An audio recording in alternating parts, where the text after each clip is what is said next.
my God, waarom het U my verlaat? Al is Matteus 27 vers 46. Dit is die woord dat Christus tydens sy laaste oomblik aan die kruis gespreek het, wat die diepe lyding en die gevoel van afsondering uitdruk wat hy gevoel het, toe hy die sondes van die mensdom gedra het. Hierdie frase word ook in Psalm 22 vers 1 gevind, wat 'n messiaanse profesie oor Jesus se lyding en dood is. 'n Mens kan hierdie woord wat Jesus tydens die laaste oomblikke van sy aardse lewe gespreek het, interpreteer as om verlate, alleen gelaat en geskei van God te voel. Het God Jesus werklik verlaat? Of het Jesus sy diepe lyding en eensaamheid as 'n mens uitgespreek? Hoe dikwels het ons al 'n gevoel ervaar dat ons heeltemal alleen is in moeilike tye in ons lewens? Hoe dikwels het ons van God afgeskei gevoel?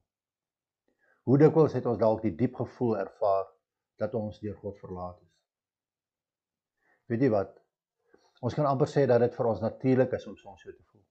Dit is immers menslik en selfs Jesus se optrede gedurende die laaste oomblikke van sy aardse lewe weerspieël hierdie feit.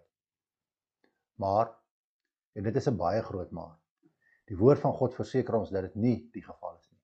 Wat ons ervaar is menslik en nie van God nie. Die skrif gee ons die versekering dat God altyd met ons sal wees, en ten spyte van die feit dat ons dalk voel dat ons alleen is en dat hy ons verlaat het, sal hy ons nooit alleen laat of verlaat nie, maar sal hy altyd daar wees. Ons lees Hebreërs 13 vers 5 tot 6. Hou julle lewe vry van geldgierigheid. Wees tevrede met wat julle het. God self sê, ek sal jou nooit verlaat nie, jou nooit in die steek laat nie. Daarom kan ons met vertroue sê, die Here is my helper. Ek ken geen vrees nie. Wat kan 'n mens aan my doen?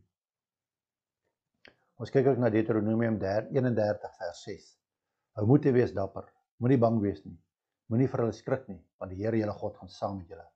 Hy sê julle nie in die steek laat nie, en julle nie alleen laat nie. En vers 8, die Here sal voor jou uitgaan, hy sal by jou wees, hy sal jou nie in die steek laat nie, jou nie alleen laat nie, moenie bang wees nie, moenie skrik nie. Stel jou vertrou in die Here en onthou, dat hy altyd teenwoordig is, en dat sy uitgestrekte hand van liefde en genade altyd daar is. Al wat jy hoef te doen, is om uit te reik en jou hand in syne te plaas, met vertroue en geloof.